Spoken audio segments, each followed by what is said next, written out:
Old friends are like old memories. They always remind you of your past, and we are reminding ourselves of the past episodes from this week of Good Company for the Best of Good Company with me, Hollie Taylor. It's Hollie Taylor, and I want to talk about excuses.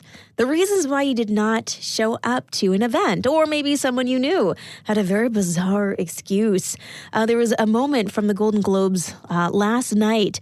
Rose Byrne was talking about her husband. She won an award, and she wanted to thank him. And maybe they just thought, you know what, she wasn't going to win, so he decided to proceed with their original plan.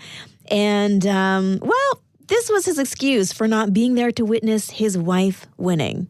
I want to thank my husband Bobby Cannavale, who he couldn't be here because we're getting a bearded dragon, and he went to a reptile expo in New Jersey. So thank you, baby. Can you imagine? Oh, I couldn't make it to the Golden Globes because I had to go to a reptilian expo. Reptiles, I guess it's a thing.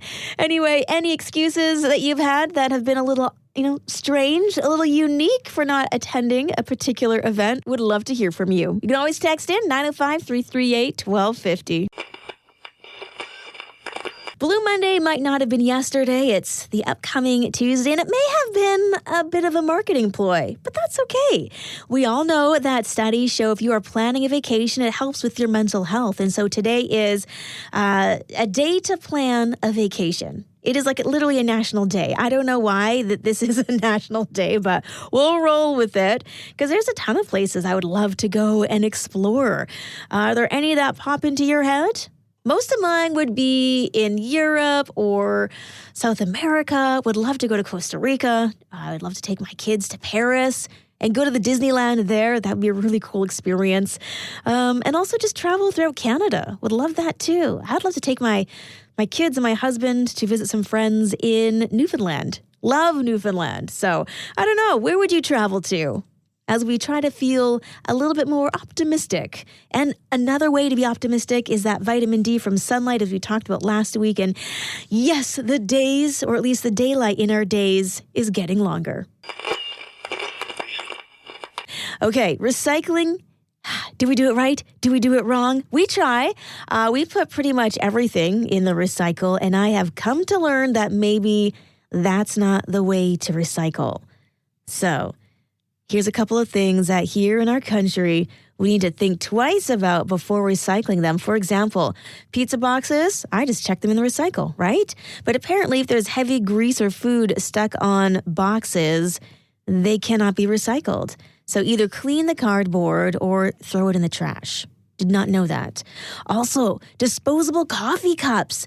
First of all, I always get confused when there's the 3 bins at the coffee places. I don't know which one to put the cup in, which one to put the lid in. Does it matter? Apparently, disposable coffee cups, no, do not get recycled. So hopefully, though, later on this year, at least in Ontario, there is a plan province-wide to accept them. But right now, not a thing. So there you go. Well, we're solving that mystery. Don't bother trying to recycle them. Just throw them in the trash. It's Hollie Taylor, and when we're trying to calm down, often people say, breathe, just breathe, inhale. Well, actually, it is apparently the exhale that's where you can get a release from stress. A brain surgeon once suggested some strange rules to one guy named Charlie, and I love that he shared these because it kind of changed the way I looked at being able to calm down. She said that when your chest feels tight, don't take a deep breath. She says that's the trap. Don't inhale. That's not what calms you. It's the exhale. So when you're anxious, the body already feels like it's drowning. So forcing in a big inhale just triggers more panic. So the suggestion is a 4-6 rule. So you exhale fully for 6 counts. Inhale softly for 4. Repeat 5 times. So the focus on the exhale, not the inhale. So that's something to try. And also, if you move your eyes side to side while you're breathing, apparently it tricks your brain into allowing you to feel safe. It mimics the motion of a REM sleep. So your body knows it's not in danger. If you are in that level of sleep, you are safe. So moving your eyes side to side while breathing should help calm you down. So if you are feeling a little bit of stress this January, give that a whirl. Let me know how it goes for you. We are sharing the things that we heard incorrectly, said or did incorrectly, and then one day we were enlightened. But to that point, you were doing it all wrong. An anonymous text message here is saying, when I was a kid, I always thought it was called a grilled cheese sandwich. It wasn't until I was 10 or 11 that my mom corrected me and said, it's a grill or grilled cheese sandwich. Yeah, that could be awkward. A grilled cheese sandwich. Oh, I love that. Taking a look at another text message here at 905-338-1250. This is from Gary. He said, putting knives and forks pointy side down in dishwashers and dish racks and spoons with shovel end up. I learned that when I was a kid. When I reached for a spoon, I pulled out a spoon and a knife stuck into my hand. Oh, that'd be painful. Pointy side, always down. Oh, yeah. That sounds like a very painful lesson learned. Let's take a look at one more thing where you just were doing it wrong. Apparently, did you know? Not to use Q-tips to dry your ears after showering, as it creates damage inside your ear. So, according to Lance, he says, I always thought they were to dry your ears, not just clean them. I only found out about this last year. So there we go. Lance, thank you for sharing. Yeah, don't dry your ears with Q-tips. They're just there to clean your ears, not dry them. It's called a gratitude jar, and even though this particular example is geared for families, I think we could all take a few hints from this particular exercise.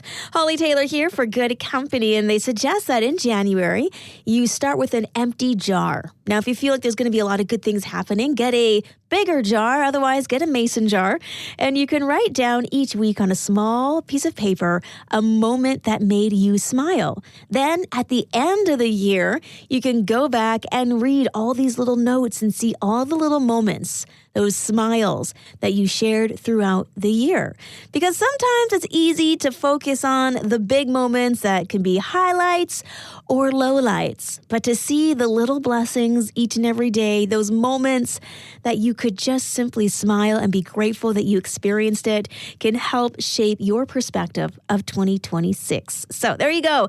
Possible activity to do with your family. Get that jar. Start writing down those moments that made you smile. On that note, spending time with you absolutely makes me smile. And thank you so much for jumping over to digital. A big transition and more to come, so keep posted to our website for all the details, joyradio.ca.